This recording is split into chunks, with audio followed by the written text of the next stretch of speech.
መሶብ የአንድ ማዕከል አገልግሎት መጀመሩን ተከትሎ ብልሹ አሰራርን በመቅረፍ የተገልጋዩን ፍላጎት በጥራትና በቅልጥፍና ለመስጠት እየተቻለ ነው። የኦሮሚያ ክልል በመጀመሪያው ዙር መሶብ የአንድ ማዕከል አገልግሎት በ5 ከተሞች በ8 ተቋማት አገልግሎት እየሰጠ የሚገኝ ሲሆን ከተገልጋዩ ብዛትና ፍላጎት አንጻር ይህንን በቴክኖሎጂና በብቁ ባለሙያ በመደገፍ ተደራሽ ማድረግ አስፈላጊ መሆኑን ይገልጻል።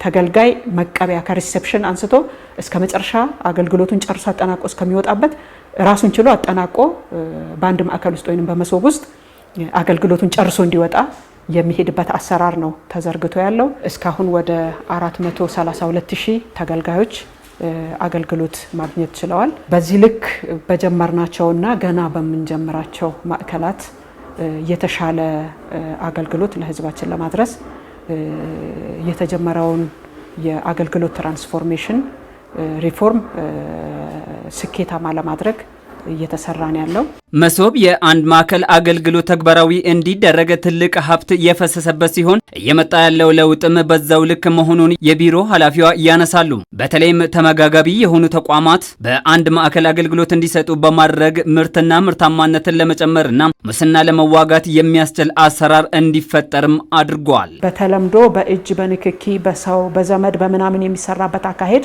እንዳይኖር ነው ሲስተም ተዘርግቶ ያለው። ያንን የሚያስተካክለው ግን የመንግስት ዝግጅት ብቻ ሳይሆን የተገልጋዩም ዝግጅት ስለሆነ ተገልጋዩ የራሱን የሚያስፈልገውን አገልግሎት ልክ የሆነውን አገልግሎት ብቻ ወደ መንግስት ተቋም መጥቶ ለመውሰድ ራሱን ማዘጋጀት አለበት። ስለዚህ ሲስተሙ ስለሚያጋልጥል ምቹ ነው። ይሄ ብልሹ አሰራር ለማጋለጥ ምቹ ነው። አገልግሎት ተቀባዩ የማህበረሰብ ክፍልም ለዘመናዊው አሰራር መሳካት ራሱን ማዘጋጀት የግድ ነው። የአገልግሎት አሰጣጥ ችግር ሙሉ በሙሉ በማዕከል ውስጥ ይፈታል የሚል የመንግስት አቋም ስለሆነ ተገልጋዩም ህብረተሰቡም ወደ ማዕከል ሲመጣ በትክክል ለአገልግሎቱ ብቁ ነኝ፣ አገልግሎትን ለመውሰድ የሚያስፈልገኝ ነገር እጄ ላይ አለ ብሎ አሟልቶ መምጣት አለበት። መብቱ ያልሆነን በኮራፕሽን በተለያየ መንገድ አገልግሎትን አገኛለሁ ብሎ ምናልባት ክራይሲሱ የጋራ ሊሆን ይችላል። ተጋላጭነቱ ግን ያንንም ሰው ሊጎዳ ይችላል። ተቋማችን ውስጥ ያለውንም ጥሩ ምንነውን ባለሙያችንም ሊያሳጣን ይችላል። ይህንን አገልግሎት ተደራሽ በማድረግ ላይ ትኩረቱን ያደረገ የጉሚ በልበል ሎሚ የውይይት መድረክ በኦሮሚያ ክልል ፕሬዝዳንት ጽሕፈት ቤት የኮሚኒኬሽን ቢሮ አስተባባሪነት ተካሂዷል።